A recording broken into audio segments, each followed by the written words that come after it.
ടീച്ചറിൻ്റെ കുഞ്ഞുമക്കൾക്ക് നമസ്കാരം.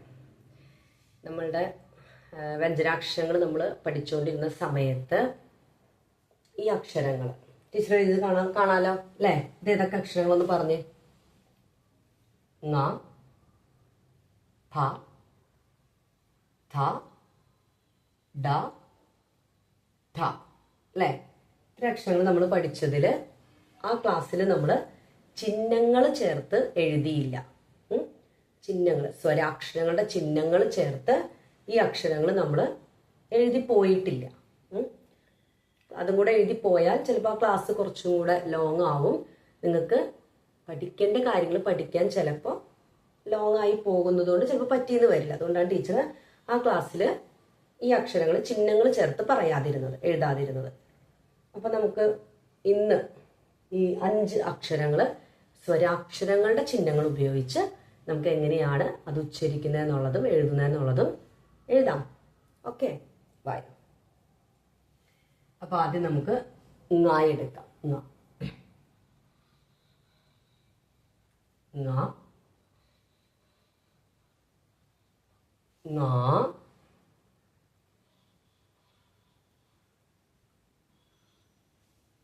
ങി,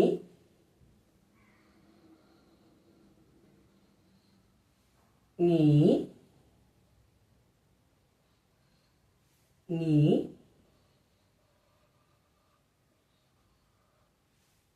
ങു,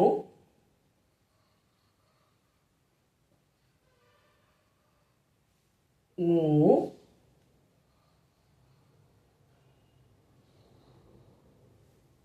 ങൃ,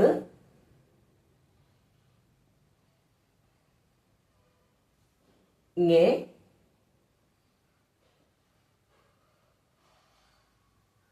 ങേ,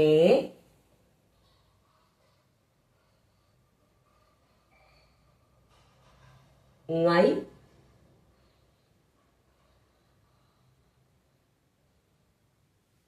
ങോ,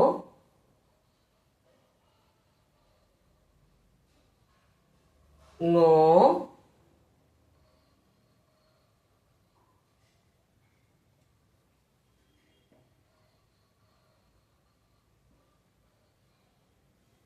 ങൗ,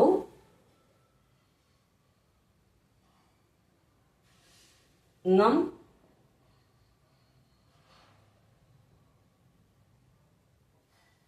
ങ. കണ്ട? ങ, ങ, ങി, ങീ, ങു, ങൂ, ങൃ, ങേ, ങേ, ങൈ, ങോ, ങോ, ങൗ, ങം, ങ. ഓക്കെ, അപ്പൊ നമ്മള് ങ കഴിഞ്ഞു. അടുത്ത അക്ഷരം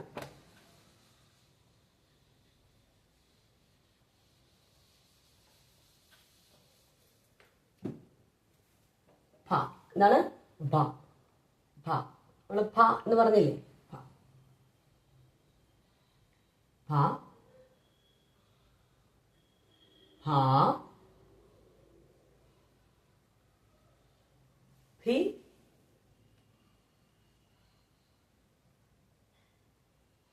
ഭീ,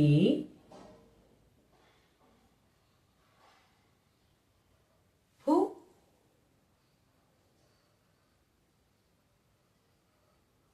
ഭൂ,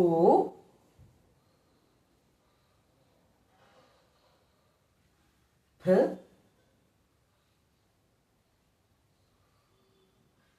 ഭേ,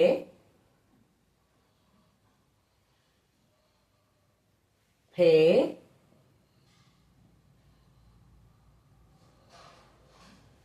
ഭൈ,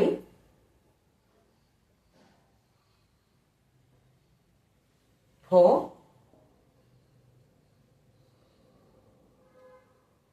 ഭോ,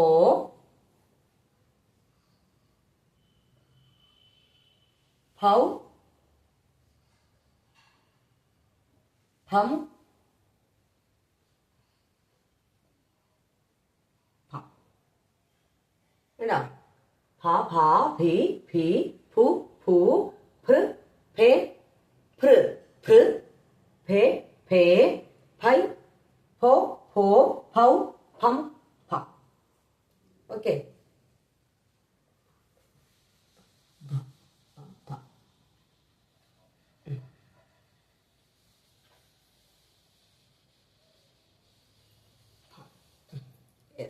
അടുത്തത് ഫ അല്ലേ, ഫ. അത് കഴിഞ്ഞു. ഇനി അടുത്തതാണ് ഥ. എന്താണ്?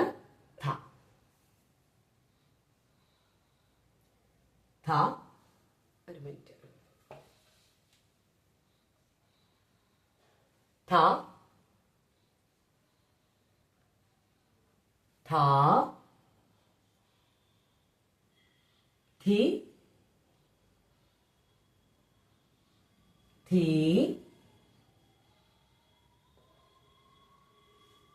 ധു,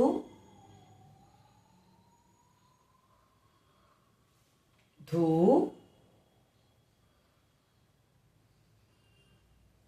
ധൃ,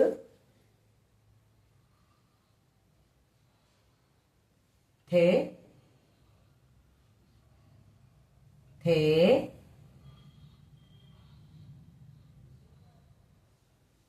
thൈ,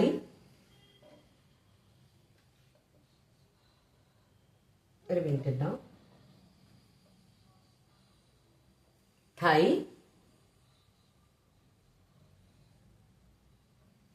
thോ, thോ, thൗ, thം,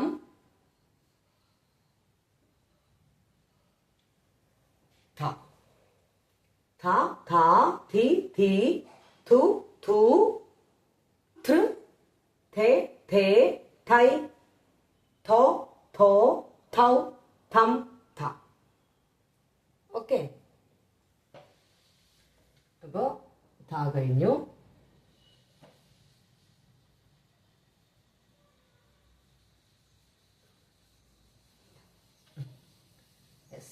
അടുത്ത അക്ഷരം ഡ.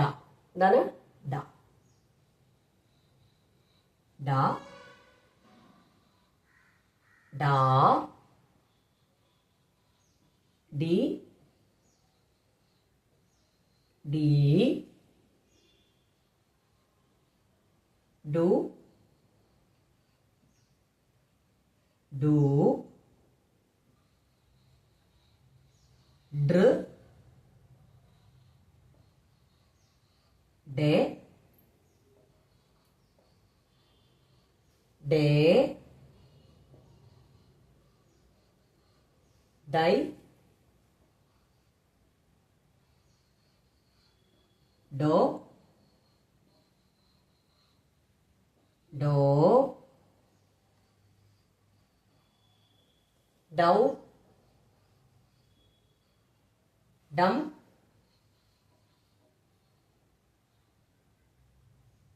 ഡ. വായിച്ചാലോ?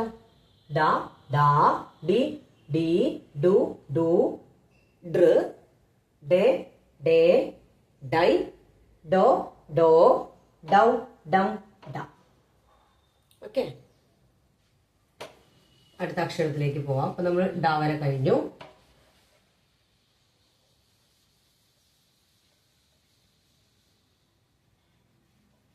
അടുത്ത അക്ഷരം ചിഹ്നം ചേർത്ത് എഴുതാം. Last one.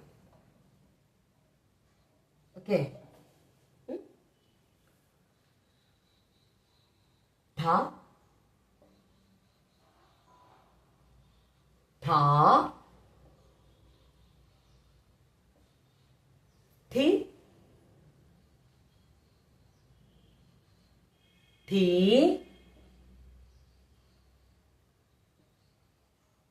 ധു,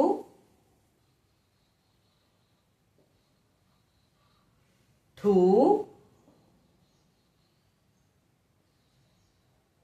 ഠ്, ഠ്, ധായും ഋ. അപ്പൊ ഠ്.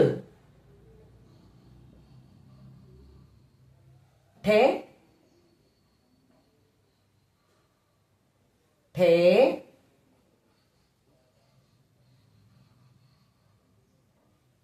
ഠൈ,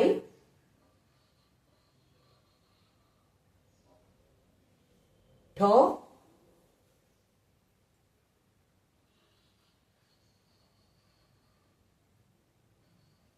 ഠോ,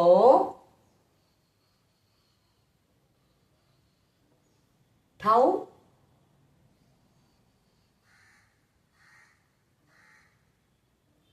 thumb,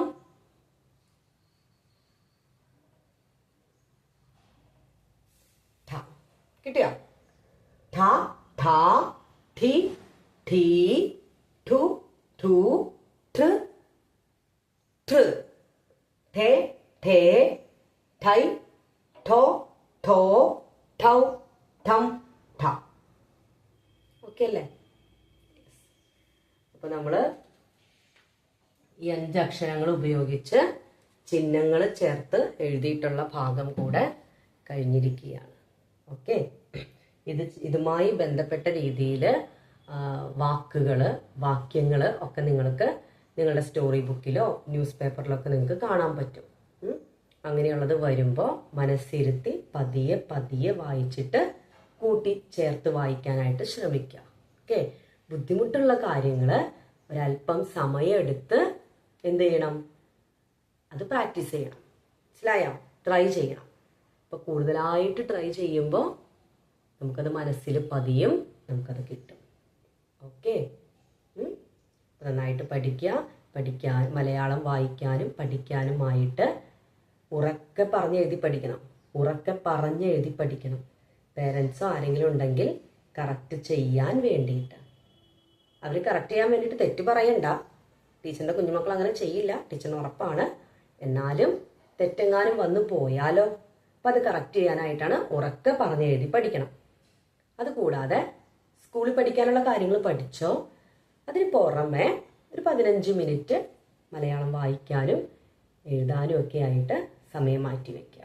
ഓക്കെ, നിരന്തരമായ എല്ലാ ദിവസവും സ്ഥിരമായിട്ട് നമ്മൾ പഠിക്കാൻ ശ്രമിക്കുമ്പോൾ എന്താണ്, അത് മനസ്സിൽ പതിയും. നമുക്കത് കൂടുതൽ എഫേർട്ട് ഇല്ലാതെ നമുക്ക് ചെയ്യാൻ പറ്റും.